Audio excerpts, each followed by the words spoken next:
Hello everyone. इस video में हम लोग सीखने जा रहे हैं class 8 chapter number 2 linear equation in one variable के ज़्यादातर आए हुए या पूछे जाने वाले क्वेश्चंस जो आपके एग्ज़ाम पॉइंट ऑफ व्यू से बहुत इंपॉर्टेंट है।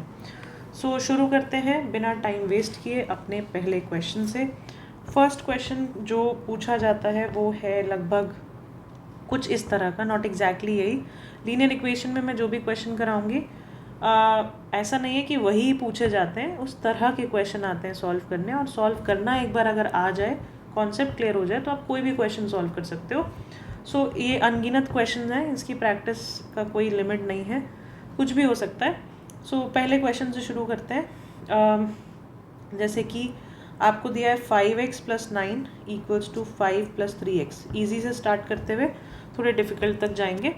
सो इस तरह के क्वेश्चन को कैसे सॉल्व करोगे, इसमें x की वैल्यू निकालनी है।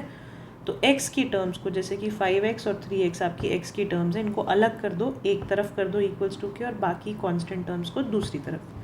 तो 5x, ये 3x को इधर लेके आएंगे तो -3x हो जाएगा, = ये 5 जो है वो एज इट इज़, 9 जो है हम उस साइड ले जाएंगे तो -9 हो जाएगा। 5x में से 3x गया 2x, 5 में से -9 हुआ -4।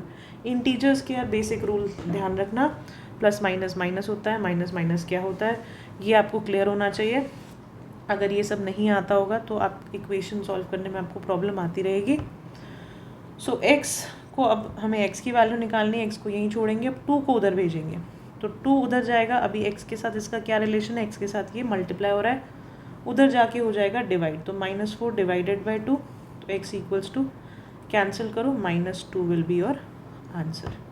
माइनस का थोड़ा ध्यान रखना है, नेगेटिव्स को बच्चे भूल जाते हैं, तो नेगेटिव का ख्याल रखना आंसर में, नहीं तो गलती ज़रूर होगी।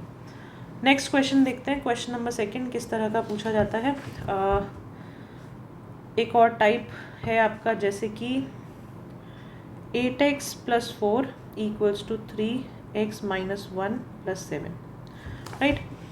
इसको कैसे सॉल्व करोगे, सबसे पहले आपको इस क्वेश्चन में ब्रैकेट दिख रहा है, ब्रैकेट को ओपन करेंगे। सो ब्रैकेट ओपन कैसे होता है, 8x + 4 एज इट इज़ लिखो, ब्रैकेट के बाद 3 है, 3 को पहले इससे मल्टीप्लाई करेंगे, फिर एक बार इससे मल्टीप्लाई करेंगे। सो ये हो जाएगा 3x - 3 + 7, राइट।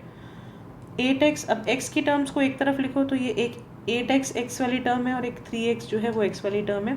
तो 8x, ये 3x जो है इस साइड आएगा, 3 -3x हो जाएगा, -3 अपनी जगह है, 7 अपनी जगह है, ये 4 जो है ये दूसरी साइड जाएगा तो -4 हो जाएगा, ठीक है। नेक्स्ट देखो, 8x - 3x हो गया 5x = सबसे पहले माइनस माइनस वाली टर्म्स को प्लस कर लो, माइनस माइनस प्लस होता है, तो ये हो जाएगा +7 एंड -7, राइट। ये +7 तो ये वाला है, और ये माइनस माइनस प्लस होता है तो -7 आ गया, तो 5x = प्लस माइनस माइनस 0 हो गया। x = अब x की वैल्यू निकालनी है, x को अकेला छोड़ो, 5 को उधर भेजेंगे तो 0/5। किसी भी नंबर के न्यूमरेटर में या फ्रैक्शन में या रैशनल नंबर में न्यूमरेटर में 0 हो अगर, तो उसका मतलब होता है आंसर इज़ 0, ठीक है। तो ऐसे कोई क्वेश्चन आए जहाँ पे 0 समथिंग हो, उसका आंसर 0 है, तो x = 0, राइट। आगे बढ़ते हैं अगले क्वेश्चन की तरफ। नेक्स्ट टाइप ऑफ क्वेश्चन आपको देखने को मिल सकता है कुछ इस तरह का, जिसमें आपको फ्रैक्शंस देखने को मिलेंगे, यानी अपॉन में आपको चीज़ें मिलेंगी। तो 2x/3 + 1 = 7x/15 + 3। कुछ नहीं है, कॉन्सेप्ट वही है, आपको x वाली टर्म्स को एक तरफ रखना है और कांस्टेंट को एक तरफ। तो सबसे पहले 2x/3, ये जो 7x/15 है ये उठ के इधर आ जाएगा और माइनस हो जाएगा, तो -7x/15 = 3 अपनी जगह पे है, ये 1 जो है वो उठ के इस साइड चला जाएगा, तो ये हो जाएगा -1, राइट। अब आगे देखते हैं, ये 3 नीचे, ये 15, दोनों का एलसीएम लोगे, सो 3 and 15 विल गिव यू 15। 3 की टेबल में 15 5 पे आता है, 5 2 ज़ा 10x - 7x as it is = 3 - 1। इसकी जगह पर मैं लिख सकती हूँ 2, राइट। 3 - 1 होता है आपका 2। आगे बढ़ते हैं,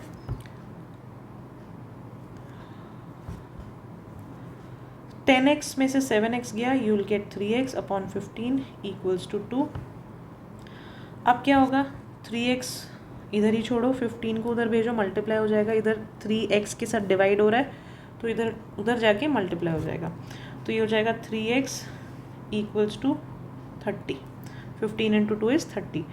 अब x की वैल्यू चाहिए अल्टीमेटली हमें, तो x को अकेला छोड़ो, 3 को उधर भेजो, तो 30 upon 3 x equals to cancel होगा 10। x इक्वल्स टू 10 इसका सही जवाब है। तो बहुत ही इजी है, अगर आपके कॉन्सेप्ट क्लियर हो, आपको पता हो किसको किधर भेजना है और आपके इंटीजर्स के या बेसिक कैलकुलेशन के रूल्स आपको अच्छे से समझ में आते हो या आप सॉल्व कर पाते हो। सो आगे बढ़ते हैं, जितनी प्रैक्टिस करोगे उतना अच्छा होगा, उतना हाथ इन क्वेश्चंस पे सेट होगा, बहुत काम आने वाले हैं ये मैथ्स में। जितना भी आगे आप जाओगे ये वाले क्वेश्चंस जो हैं सॉल्व करने वाले वेरिएबल्स को, ये आपका पीछा नहीं छोड़ेंगे। सो नेक्स्ट क्वेश्चन पे देखते हैं क्या है। नेक्स्ट क्वेश्चन को सॉल्व करते हैं। आपके पास है 2y plus 5 upon 3 equals to 26 upon 3 minus Y. तो y वेरिएबल वाली टर्म्स को एक साथ, तो 2y ये हो जाएगा माइनस, उधर माइनस है तो इधर plus y equals to 26 upon 3 अपनी जगह, और 5 अपॉन 3 उधर जाएगा तो माइनस 5 अपॉन 3। राइट, बहुत ही ईजी क्वेश्चन है। 2y में से 2y प्लस y करोगे यू विल गेट 3y, इसका एलसीएम आएगा 3, 26 माइनस 5, कुछ करना ही नहीं है, बहुत इजी क्वेश्चन। 26 में से 5 गया 21 अपॉन 3। अब देखो यहाँ पे 3y, आपको y की वैल्यू चाहिए, यहाँ पे 3y है तो y को अकेला छोड़ो, 21 अपॉन 3 अपनी जगह पे, या इसको कैंसिल कर देते हैं, 21 और 3 कैंसिल हो जाएगा 7 से, तो 7 आएगा। ये 3 जो है उधर जाएगा, इधर y के साथ मल्टीप्लाई हो रहा है, उधर जाके डिवाइड हो जाएगा। राइट, तो y इक्वल्स टू आया आपके पास 7 अपॉन 3 आंसर। तो ये आपका आंसर है। आगे बढ़ते हैं नेक्स्ट क्वेश्चन की तरफ। Next question, x upon 2 minus 1 upon 5 equals to x upon 3 plus 1 upon 4। क्या करोगे इसमें, x की टर्म फिर से अलग और कांस्टेंट टर्म अलग। सो ये है x upon 2 minus x upon 3 हो जाएगा, क्योंकि ये जो है पॉजिटिव टर्म है, जब इधर आएगी तो नेगेटिव हो जाएगी। इक्वल्स टू अपनी जगह, 1 अपॉन 4 अपनी जगह पे, माइनस 1 अपॉन 5 को उस साइड भेजोगे, प्लस 1 अपॉन 5 हो जाएगा। राइट, एलसीएम लेंगे, 2 और 3 का एलसीएम है 6, 3x minus 2x equals to 4 और 5 का एलसीएम 20, यहाँ जाएगा 5 प्लस 4। राइट, ये हो जाएगा x upon 6 equals to 9 upon 20। Right, अब इसको या तो क्रॉस मल्टीप्लाई कर लो, बेसिकली वही बात है कि इसको इससे मल्टीप्लाई करो, इसको इससे, या 6 को उस साइड भेज दो। ठीक है, x के साथ हमें x की वैल्यू निकालनी है, 6 डिवाइड हो रहा है x के साथ, उधर जाके मल्टीप्लाई होगा, तो 9 अपॉन 20 इंटू 6। कैंसिल करो, 3 की टेबल से जा रहा है, 2 की टेबल से जा रहा है 3 एंड 10, इसके अलावा कुछ नहीं जा रहा, तो 9 3 ज़ा 27 अपॉन 10, ये आपका आंसर है। राइट, एक बार मेरे सॉल्यूशन के बाद एक बार खुद से करके ज़रूर देखना कि आपका भी आंसर यही आ रहा है कि नहीं, या आप कर पा रहे हो कि नहीं। सो नेक्स्ट क्वेश्चन पे चलते हैं।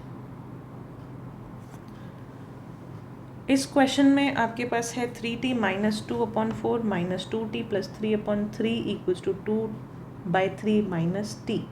तो t की टर्म्स को अलग करते हैं, कांस्टेंट अलग। तो देखो ये पूरी जो टर्म है इसमें t है, ये पूरी टर्म में भी t है, और ये एक t वाली टर्म है, तो इसको इक्वल्स टू की एक साइड लिखते हैं, जैसे 3t minus 2 upon 4 minus 2t plus 3 upon 3, ये माइनस टी इधर आके पॉजिटिव टी हो जाएगा, equals to 2 upon 3। Right, first step तो आपको यही करना है। इसके बाद आपको दिमाग लगाना है कि आप क्या कर सकते हो।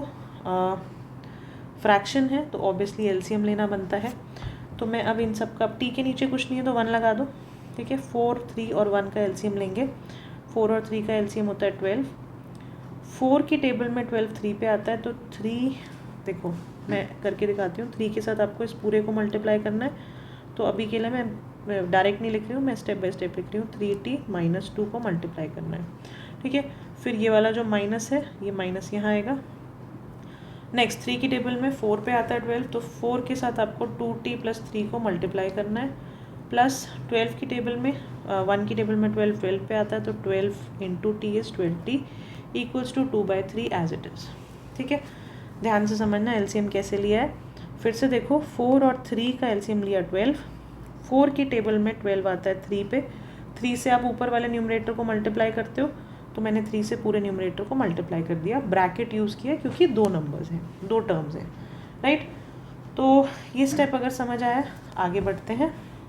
नेक्स्ट देखो, इसको अब ब्रैकेट ओपन करेंगे, 3 into 3t is 9t, 3 into 2 is -6, minus plus का ध्यान रखना, -4 इंटू 2t इज़ 8, ये हो जाएगा 8t, -4 into 3 is -12 plus 12t, right, upon 12 equals to 2/3।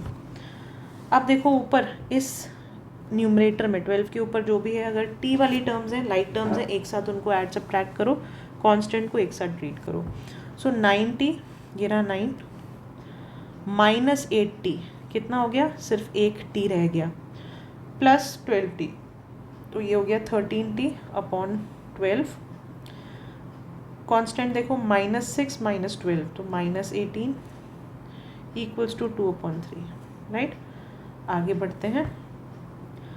अब कुछ नहीं है, इसमें क्रॉस मल्टीप्लिकेशन होनी है, या ऐसे समझ लो कि 12 को उधर भेजना है, तो 3t -18 equals to 2/3 multiplied by 12, इधर डिवाइड हो रहा है, उधर जाके मल्टीप्लाई हो जाएगा, 3 और 12 कटेंगे 4 से, तो 3t -18 इक्वल्स टू 4। कितना भी लंबा जाए क्वेश्चन, आपको स्टेप बाय स्टेप करके चलना है, जिससे गलती होने के चांस काफ़ी कम हो जाते हैं। सो 3t इक्वल्स टू 4 अपनी जगह, 18 को उधर भेजो, प्लस 18 हो जाएगा, 3t equals to 22, t equals to 22/3, तो ये आपका आंसर है। इसको चाहे तो आप एक बार सब्सटीट्यूट करके देख सकते हो कि आंसर सही आ रहा है कि नहीं। मैंने यहाँ पे 2 छोटी छोटी गलती किया है, गेस, ये 1 एक तो मिस हो गया है, this is 13t not 3t, ठीक है, तो 13 रहेगा ये। दूसरी गलती है कि 2 4 इज़ 8, तो यहाँ पे 8 आएगा, एंड यहाँ पे 8 होगा, तो 18 + 8 इज़ 26, तो ये t की जो वैल्यू होगी, सही आंसर 26/13 है, और 26/13 जो है वो कैंसिल हो सकता है, 13 की टेबल है, तो 2/1 that is t equals to 2, ठीक है। तो छोटी सी गलती मुझसे हुई है, ध्यान रखना इसका कि आपसे इस तरह की गलतियाँ ना हो। मैंने 1 मिस किया 13 का, और एक यहाँ पे 2 4 इज़ 8 होता है, मैंने डायरेक्ट सिर्फ 4 लिख दिया था। सो इसका सही आंसर है t इक्वल्स टू 2, राइट। एक बार खुद से सॉल्व ज़रूर करना, शुरू में गलतियाँ होने के चांस हैं, लेकिन प्रैक्टिस हो जाएगी तो गलतियाँ नहीं करोगे। आगे बढ़ते हैं। नेक्स्ट क्वेश्चन आपके सामने है 15y - 4 - 2y - 9 + 5y + 6 equals to 0। सबसे पहले ब्रैकेट खोलेंगे, मुझे यहाँ पे 3 ब्रैकेट्स दिख रहे हैं। सो 15y - 15 into 4 is 60 - 2y + 18, 5 into y करेंगे + 5y + 30 इक्वल्स टू 0। अब कुछ नहीं करना, y की टर्म्स को एक तरफ करो, कांस्टेंट टर्म्स को एक तरफ करो, तो 15y - 2y + 5y, ये सारी y की टर्म्स हो गई। अब 0 है तो उस साइड हम सारे कांस्टेंट्स को भेज देते हैं, ये हो जाएगा 60, देखो -60 है, उधर जाके +60, ये +18 है, -18 हो जाएगा उधर जाके, ये +30 है, उधर जाके -30 हो जाएगा, राइट।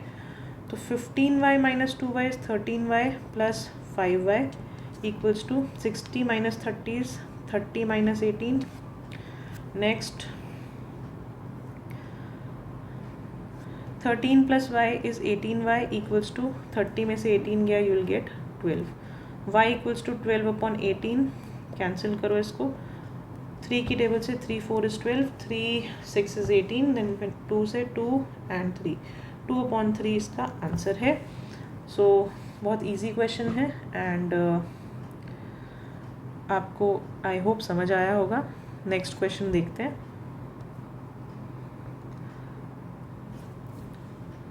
अब ये कुछ क्वेश्चंस हैं जो आपकी खुद की प्रैक्टिस के लिए हैं, आप इनको वीडियो को होल्ड करके थोड़ा सा नोट डाउन कर लो। इन क्वेश्चंस के आंसर भी मैंने ये पिंक कलर से जो लिखे हैं वो सब आंसर्स हैं, तो आप जब प्रैक्टिस करोगे आप वेरीफाई भी कर सकते हो कि सही आंसर है कि नहीं। सो जितना प्रैक्टिस करोगे उतना ही चैप्टर आपके पकड़ में आएगा, आपके कॉन्सेप्ट्स अच्छे होंगे, सॉल्यूशन में स्पीड आएगी और सही जवाब आएंगे, गलतियाँ कम होंगी। सो प्रैक्टिस ही इस चैप्टर का एकमात्र इलाज है। खूब प्रैक्टिस करो। ये तो 5 ही क्वेश्चन है, आप इसे 50-500 करो। सो वीडियोस देखते रहो, नेक्स्ट चैप्टर नेक्स्ट वीडियो में कवर करेंगे। Thank you for watching.